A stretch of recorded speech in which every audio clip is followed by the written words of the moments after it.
南方的朋友们问一个问题啊，现在都已经立秋了，你们南方现在还开空调吗？你们这现在多少度啊？我们这现在啊，今天是21度，昨天是28度，昨天热，今天就凉快了。这真是啊，一场秋雨一场寒啊！现在呢，都开始有落叶了，这个秋天已经来临了。这个南方人，你们冬天的话，你们取暖都靠什么呀？而且南方啊，它有很多地儿它都是没有那个暖气的，而且南方吧，它这个冬天它是湿冷。有一回呢，我是到这个南方冬天去玩去嘛，那个酒店的空调都不敢停，但是即使开着空调，我也觉得啊，就是特别的冷，不知道为啥。俺们在东北林区啊，这个冬天的话，家家户都会有这个塑料暖棚，或者是那种阳光棚。有这个塑料暖棚呢，这个棚里跟那个屋里的温度啊，它就会是零上十几度到20多度左右。所以说呢，有这个阳光塑料棚呢，这个啊也是管了很大点事儿了，而且它还能节省很多的这个燃料。前段时间不是拍视频也说了吗？我说这个南方人啊，比这个北方人更加的抗冻。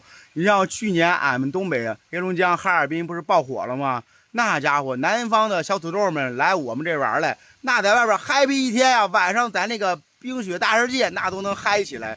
你想呀，这要是我们的话，我们肯定是受不了的呀。很多江浙沪的姐姐们呀，看到我的视频就问我：“七儿呀，我好羡慕你呀！你在东北林区买这个农家小院。”他说我们江浙沪现在都已经立秋了，这个温度还是特别的热啊，每天开这个空调。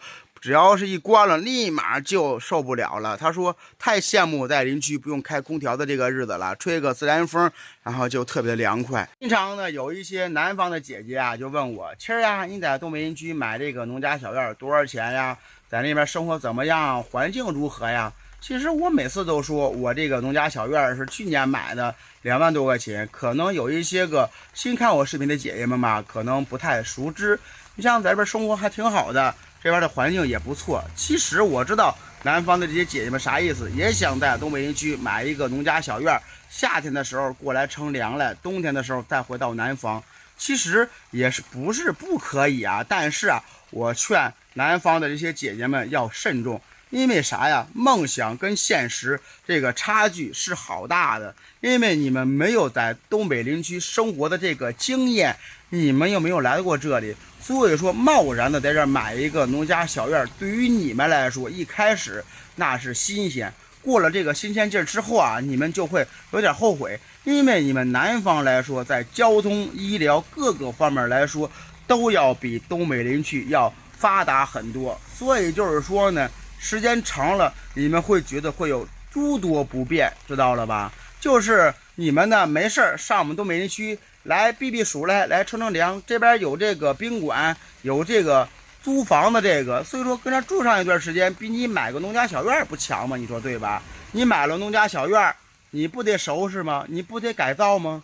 如果说你们冬天不住的话，这个屋里边不烧暖气，这个墙就会动，里边的水管就会动。你想，你要第二年再来的时候，这个屋里不是一片狼藉吗？说对吧？所以说没有那个必要啊。你像就是我的话，我是比较喜欢宅的，我也不喜欢出门，所以说我在哪都一样，因为我还是个北方人。我们家小时候其实来说啊，就是这种方式取暖，所以说我还是有点经验的，因为我也老上那个漠河去出差嘛，就是冬天的时候，所以说也是有了很多的一些准备，不像这些南方的姐姐们。